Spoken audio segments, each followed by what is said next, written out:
Je vous propose de vous installer confortablement et de fermer les yeux, comme pour vous laisser porter vers une sensation de bien-être, vers la douce chaleur des rayons de soleil posés sur votre visage, comme une plume délicate pourrait le faire. Bien entendu, vous pouvez choisir de laisser votre corps se reposer et se détendre ici et maintenant, alors que votre esprit voyage vers des contrées lointaines, belles et rassurantes. Alors je ne sais pas où votre cœur vous mènera, mais ce que je sais, c'est que vous y serez bien, installé à écouter les histoires que je vais vous raconter. Et même si vous n'êtes pas obligé de partir en transe, il est possible que vous remarquiez les mouvements de vos yeux derrière vos paupières fermées, comme les petits signes d'une détente agréable. Ma grand-mère disait souvent que l'on trouve le bonheur là où notre cœur nous porte. Alors parfois, il est plus simple de se laisser aller au gré du vent que de suivre la plume qui se laisse flotter. Mais si vous êtes à m'écouter aujourd'hui, c'est que déjà vous vous aimez. Souvent, on oublie que le bonheur ne tient qu'à peu de choses. Revoir son histoire sous un angle nouveau, réécrire les chapitres que l'on s'est racontés pendant toutes ces années, pour éclaircir et rendre joyeux l'avenir que nous empruntons. J'aimerais vous raconter l'histoire d'un éthologue. Vous savez, un scientifique qui étudie le comportement des animaux. Eh bien, ce scientifique travaillait dans une réserve en Afrique. Il avait décidé, après ses études, de partir loin de sa famille. Il avait besoin de se retrouver, comme on dit, de savoir qui il était vraiment et de trouver le sens de son existence. Les longues études qu'il avait faites l'avaient fatigué. Il avait toujours tout fait pour que ses parents soient fiers de lui. Enfant, il avait eu un comportement exemplaire, toujours gentil et serviable. Il travaillait bien à l'école. Et pourtant, c'est toujours son frère que ses parents avaient préféré. Alors lui, il avait préféré partir pour s'éloigner de ces sentiments qui lui faisaient mal. Ici, la vie n'était pas simple, mais il se sentait utile. Il servait une cause qui lui tenait à cœur. Les animaux lui faisaient confiance et lui rendaient bien l'amour qu'il leur donnait. Parfois, il se disait qu'il se sentait plus à l'aise avec eux qu'avec les êtres humains. Il partait souvent en 4x4 dans la savane environnante pour se ressourcer. Un jour, alors qu'il contemplait cette nature magnifique, il vit au loin un éléphant géant s'approcher de lui. Il connaissait bien les éléphants et le danger potentiel qu'ils pouvaient représenter vis-à-vis des humains sur leur territoire. Et celui-là n'avait pas l'air commode. Il semblait en colère de trouver sur son chemin ce petit être humain. L'éthologue décida donc de ne pas l'offusquer et de partir. Mais là, au moment de démarrer, la voiture fit un bruit bizarre. Elle ne bougea pas d'un centimètre. Il essaya plusieurs fois, mais rien. Impossible de s'échapper. il devait faire face à ce danger. Il descendit du véhicule et resta immobile face à l'éléphant, qui avançait vers lui, les oreilles battant le vent et visiblement agacé. Il commença à parler quand l'éléphant, suffisamment près, pouvait l'entendre. D'une voix douce et bienveillante, il lui dit : « Je sais que je suis sur le territoire que tu as choisi pour toi et que tu as peur que je te le prenne. Je m'en excuse, mais je pense que nous pouvons être à deux, ici, avoir chacun une part. Je ne prendrai pas ce qui est pour toi et je respecterai tes besoins. La savane est assez grande pour nous accueillir tous les deux.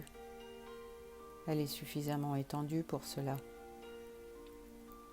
Il ne savait pas si l'éléphant pouvait comprendre ce qu'il disait, mais il semblait plus calme et enclin à accepter le deal que lui proposait l'homme.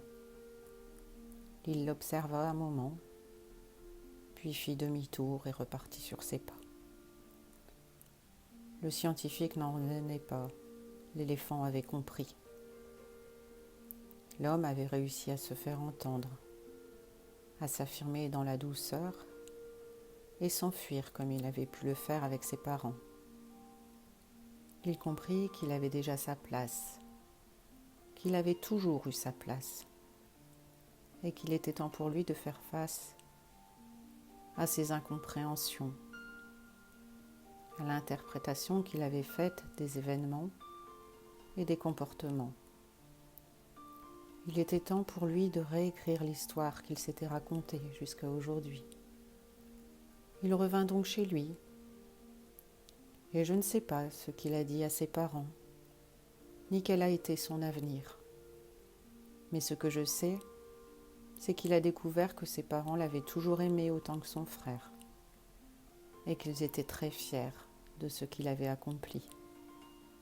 Il continua à sauver les animaux, mais avec un cœur apaisé, qui lui permit de trouver le bonheur. Alors, il n'est pas besoin d'un événement qui provoque un déclic. Et souvent, quand on décide d'interpréter son passé sous l'angle plus positif, alors on comprend que l'on a toujours été aimé et reconnu.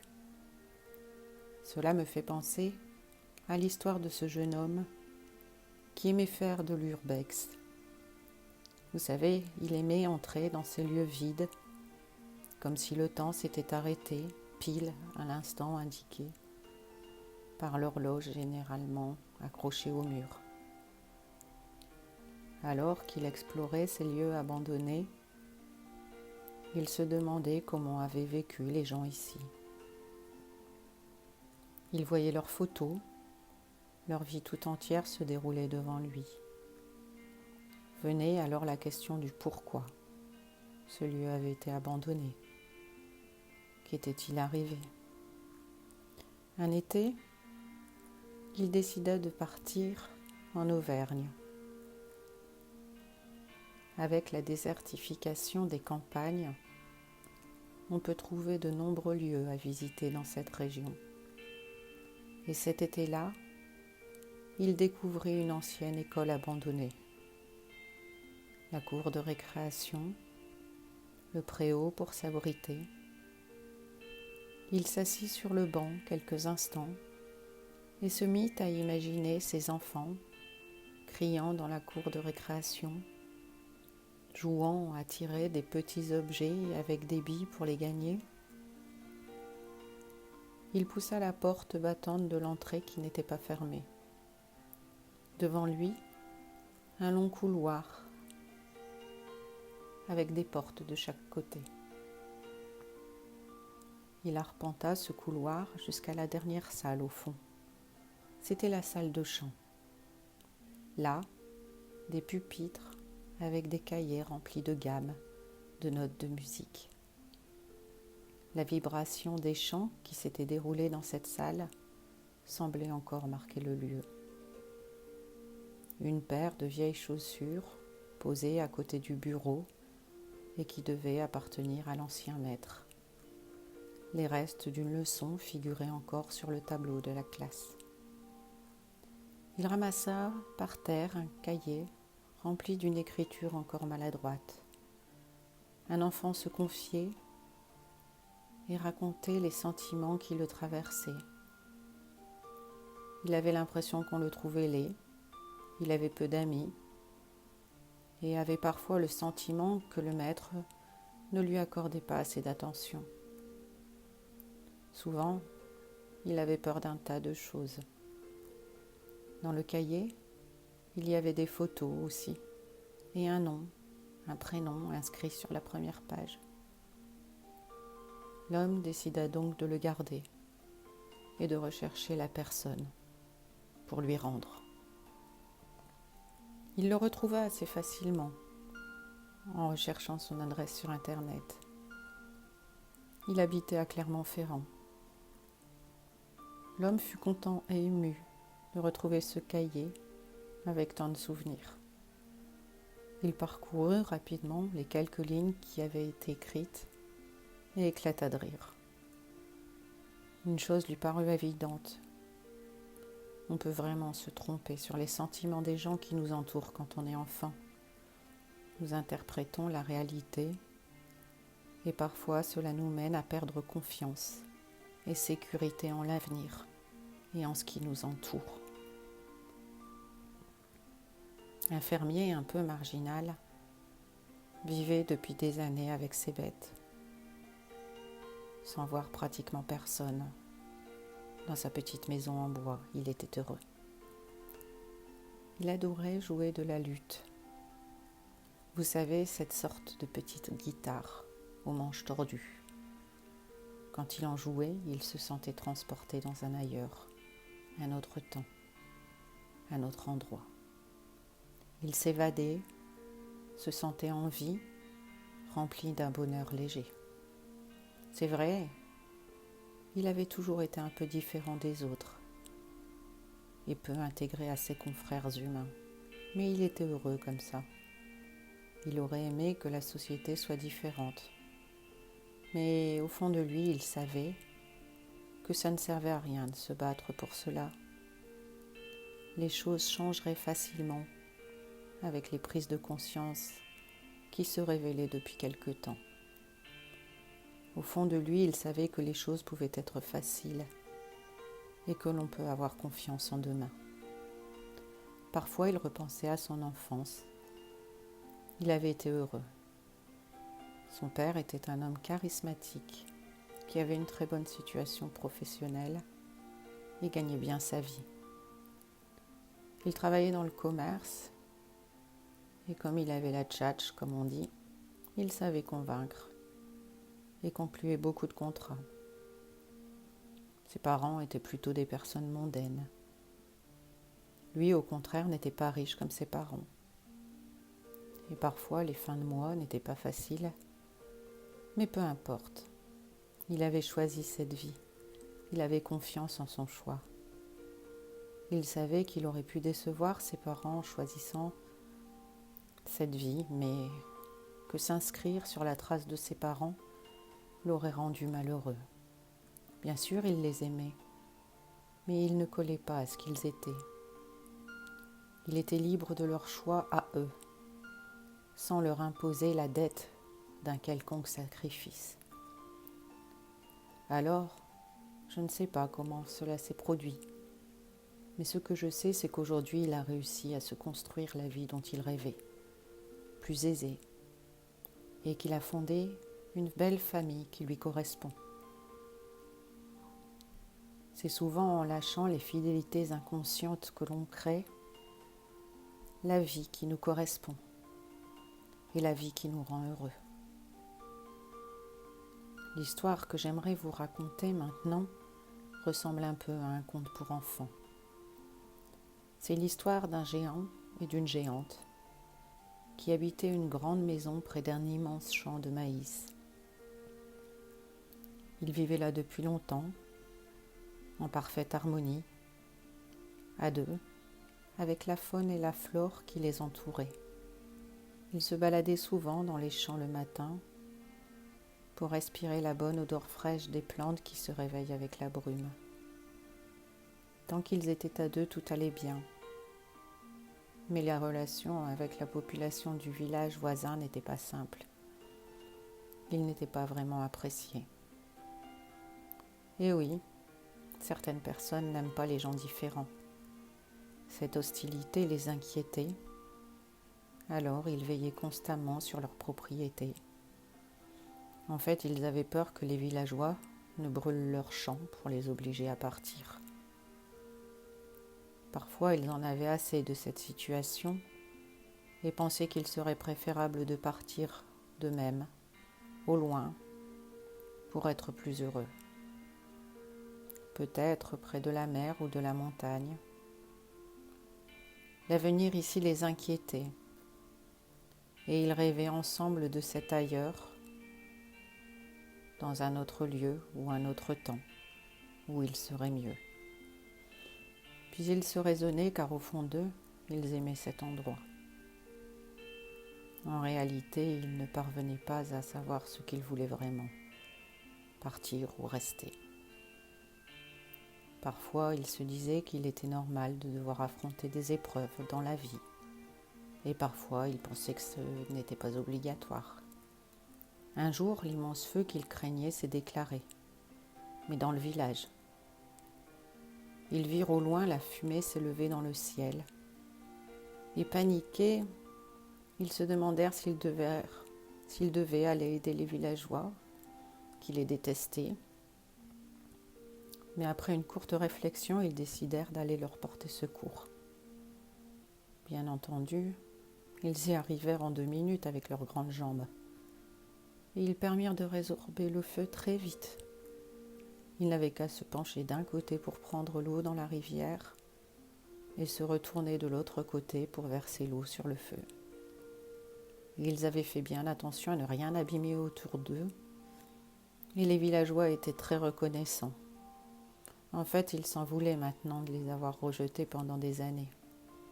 Alors ils firent une grande fête en leur honneur et chacun put s'expliquer. En fait, ce n'est pas qu'ils se détestaient mutuellement. C'est juste que comme ils n'avaient pas cherché à connaître et à comprendre l'autre, ils étaient restés sur un sentiment de peur et de rejet.